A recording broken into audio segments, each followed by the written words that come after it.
Hey there, everybody. Welcome to our afternoon edition of Big Brother 22 All-Stars live feed spoilers. Coco Vanderwolf, rare twice-a-day appearance so far on the channel. This is really just a distraction because there's a package showing up soon and I don't want her losing her mind at the door in the middle of this. Yep.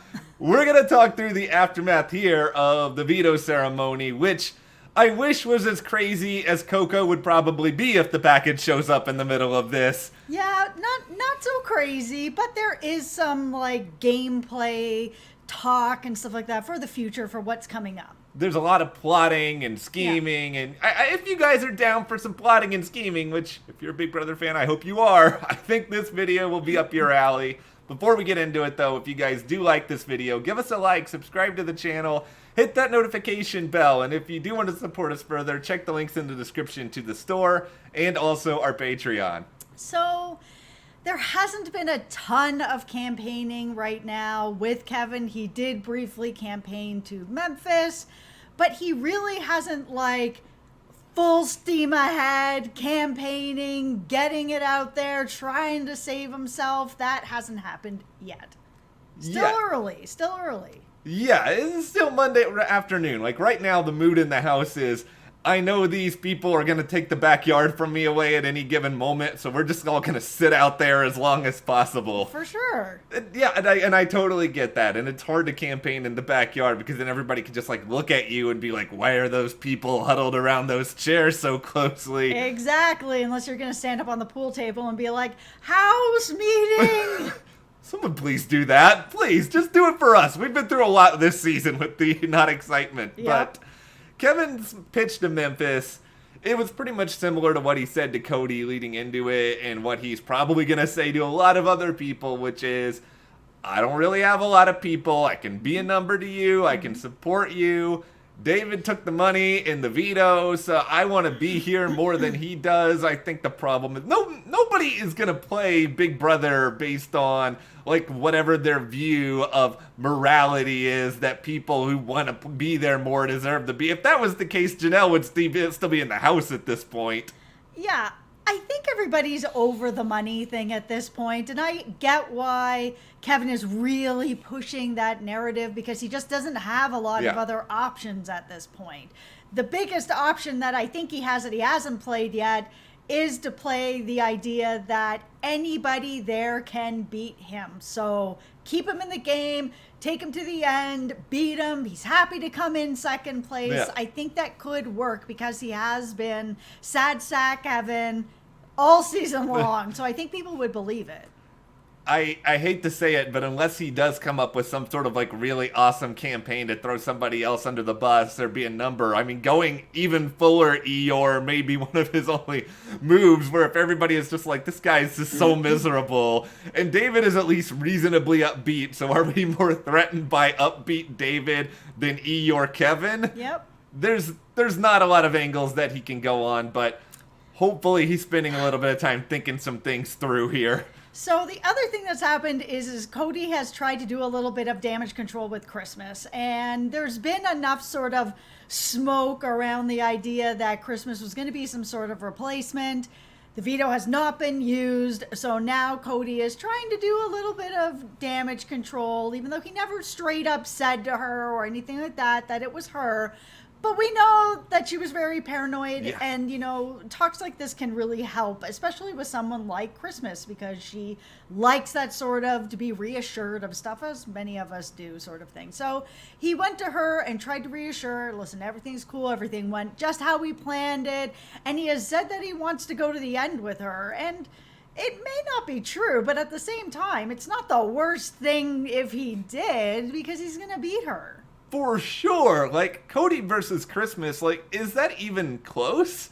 Christmas might get, like, a vote or two, but Cody has really, you know, he's puppeteered a lot of this season. And yeah, he's not the most entertaining player personally for me to watch, but the control that he has had over people like Danny at times, Nicole, Enzo's not really controlled by him, but they have a good partnership. He is so threatening down the road. And I will say this. If someone is coming to me right after the veto ceremony to sort of reassure me, I'm going to kind of read just like a little into that and sort of be like, well, are you doing this now because there was talk around me involving me in the veto ceremony? It's like, why did you wait to this very second to have this conversation? Yeah, I think if you're going to have that conversation, you have to be very sort of clear about it, that, Cody would be more like, listen, I heard these rumors that I was going to do this, and I just am here because I heard these rumors about me. They're not true.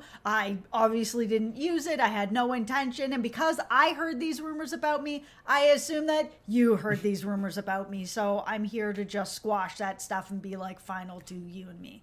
The funniest thing about this is that mere minutes after Cody has this conversation, he's talking to Enzo and he's sort of saying that Christmas is like the next person he wants out of the game. There is a lot of people that want Christmas out of the game right now. So this triple that's coming up, I think Christmas is going to be one of those people. She really could be, unless she ends up really winning something or the numbers just kind of fall, because Cody wants her out, Enzo wants her out, Nicole and Danny want her out. There's just not a lot of people that really want her sticking around.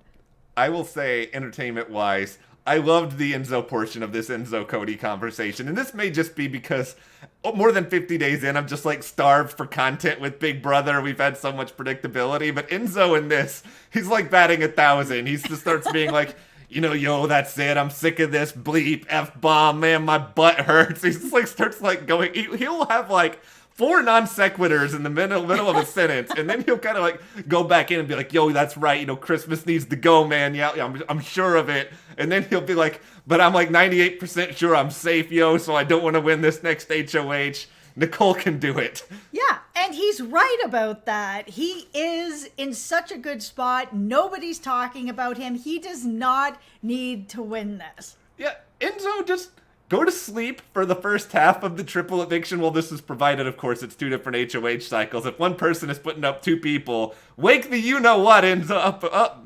Wake the you-know-what up, Enzo. There we go. I'm learning how to communicate.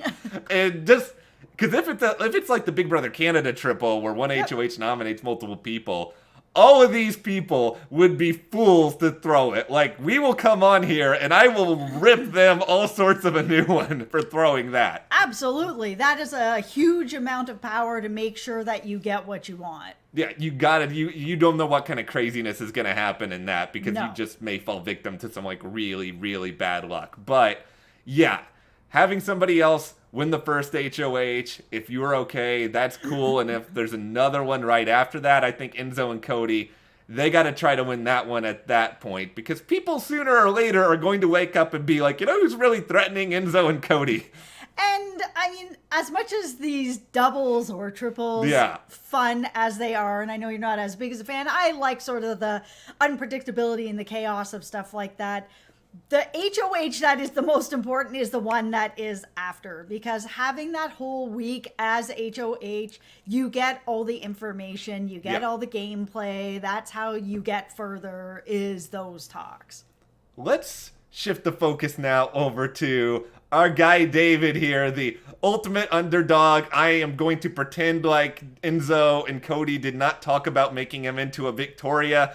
Don't you besmirch David's name by comparing him to... Yes, David is not a great player either, but I think he's doing more than Victoria. Can he at least have that? I agree. He is doing more than she has been doing, or she did, and I guess I understand the comparison a little bit, in that they think David can't win the game. And I don't think that David can win the game. Not at this point. He doesn't have enough on the resume, and unless he does HOH veto all the way to the end, and he gets to pick who he goes with, and maybe he sits against, I don't know, Nicole, because maybe they're not going to want to give Nicole a second win. She hasn't won anything. Maybe that's a David win, but I mean, that's a lot of winning for a guy who hasn't won anything. Yeah. I just want to see one David HOH before he ends up getting eliminated. Come on, we still believe in you, David. David. See? David, we believe. Okay, Enzo and David, they had this conversation in the kitchen, and these are my 2 most favorite entertaining people in the house right now. Enzo, just give me feeds on these two all the time. And this is a real distinction between Enzo talking to David and Cody talking to David, where I felt like Cody before the veto ceremony was kind of condescending. And David, though, is sort of talking to Enzo, and he's like, you think I'm all right? You think I got the vote? And Enzo was just like, I don't know, man. You went for that money, And he's just like, it's just totally screwing with him. But it's like, it's the way that Enzo does it versus the way that Cody does it. Like, I feel like Coco has like 300 of these Bobo dog toys. Yeah, Enzo could be like, yo, Coco, do you want some more of these? That's it. They're great. And Coco would take all of the Bobos from Enzo because he's that good of a salesman, and you just fall for a lot of his nonsense, and David's just lapping up Enzo, just giving him a hard time. I think it's just also really hard to take Enzo seriously, even though he does come across really genuine and you believe what he's saying. I think because he has a lot of fun with the way that he's joking around with people or whatever, you can kind of read it better. And I know that this is the way for Cody, that is the way that he sort of jokes around with people, and it's a little more, it's sort of like, I guess, a little harder to really feel like, is this guy joking with me or is he joking with me? But a lot of the times he is joking with you, where when you get it from Enzo, you just assume he's joking with you because he's all jokes.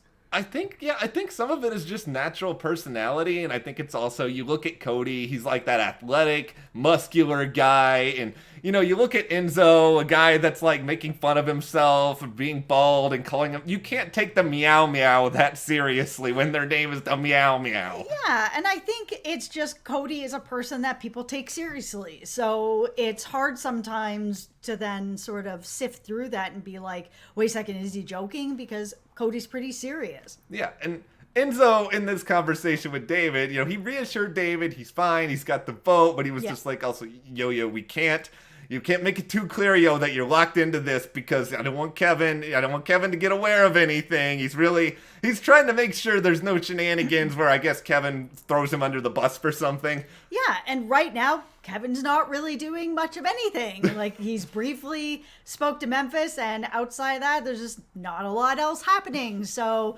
Enzo probably just wants to keep all that the same. And I mean, honestly, Kevin is going to end up campaigning at some point. Yeah. But he doesn't want to put a little fire under him to start now. Remember when Kevin and Enzo in Christmas, I think this was when Enzo was HOH, they had I don't know if this was an alliance. It was called the Tickle Monsters once, and we will never speak. Actually, we have spoken of it. We will never speak of it again beyond this moment. Yeah, so they did have an alliance that they've never really revisited. No. But if I was Kevin, I would go and call that alliance out to basically be like, hey, we're supposed to be working together, so I can depend on you for a vote, right, Enzo? Right, Christmas? We're part of the Tickle Monsters. Oh, God. This is the worst alliance name. I can't even get it out. It is legitimately really bad. There needs to be some sort of countdown at some point for worst Big Brother alliance names, because there are a lot of really, really bad ones. But it just gives me the creeps. That one's the creepiest. But here's another reminder of how good Enzo is. It's that he'll talk to David and be like, yo, this is it. Listen to this, F-bomb. There's gonna be a power shift, yo. Something's coming up. This next HOH. He's, so good at, trying to make David be like, guess what, yo? I'm one of the underdogs with you, yo. This game's been too predictable. It's about that's and so you were kind of sort of a part of this. Yeah, and I think David understands that maybe Enzo's not part of the core, but Enzo has never seen the block. And there's been a group of people that have been in power over and over and over again, and Enzo has never seen even a whisper of the block. So I think at the very least, David can see that that's going on and that there might be a little bit of BS going on here. Here is my comparison for Enzo. It's like you're watching a pickup basketball game, and Enzo is out there on the court playing basketball. He's just but he's missing all his shots, and he's getting blocked. But then halfway through the game, with his team down 50, he then goes into the stands. Down 50. Yeah, he's in the stands now, and then you're watching the game, and Enzo's there, and he's pointing to the people that he was with. He was like, can you believe these guys? And it's Enzo, you were a part of it. You contributed to this. It's true. I do love Enzo. His hustle is great. He really is trying to work every angle. Yeah. And that is why nobody's targeting him. He's done a really good job with it. Listen, we don't have Davon anymore. I don't have that entertainment. I don't have Ian to root for. I still have David. But other than Enzo, you are one of the few. Enzo, you are kind of the new prince who was promised. Yeah, I am still in on David. I really want David to win HOH. He is going to be the only underdog left, and he was the only underdog left that was actually, I feel, going to make a move, because I think Kevin would have just got out David to try to be like, hey, cool guys, look at me. I'm a cool guy too, yes. The good thing about cool guy David here is that he is being aware enough to know that, okay, there was all that stuff with Tyler when it was between Ian and Tyler and David vote and all that, but he's recognizing, okay, Tyler's not public enemy number one for me. No. He's able to compartmentalize some of those feelings, and I think he knows there are other places that he can go, other people who would maybe want him out sooner. I mean, by no means, I wouldn't trust Tyler all that far, because Tyler's not a player that you should ever really trust in this game. No, but at the same time, I think if Tyler has a choice at the end to go with Cody or David, he's not picking Cody. So it'd be crazy. Yeah, there is a value to David, and I think because a lot of people think that they can beat him, there are going to be a lot of people that are kind of trying to pull David in their direction. But at some point, some of these people need to get David out. And I hate saying that, but it's true, because if everyone has a choice of insert person here or David, at the end, they are going to just all take David. And that ends up with everybody else not getting that spot. Here's what's really going to happen here. David's going to win the first HOH in a triple eviction. Then Dr. Will is going to show up and be like, I feel for you, David. You've been my favorite player this whole season. I know it's a total surprise. I'm giving you the coup de David. And then David's going to upset the entire second part of the triple eviction. Yeah, Dr. Will is going to come here and be like, David, you're my favorite player of the season. Okay. That is a little bit of fan fiction for all of you who made it 17 minutes into this video. That is a lot of fan fiction going on there, because then, he can come out and be like, Jessica, you're my favorite player. I'm like, yes, I am. And he's going to be like, guess what? Actually, I am taking the grand prize from the game, and I'm just giving it to you because I watch your channel and I love you so much. This is awesome. I love this. You should have the fan fiction panel. There we go. Okay, we'll wrap up this video now that we've gone completely down this rabbit hole. And thank you for everyone who stuck around for 17 minutes to hear this. Yes. Well, let us know what campaigns you want to see coming up in the comments. And if you do like this discussion, give us a like, subscribe, support us further. Check those links to the store, our Patreon, and we'll see you here next time.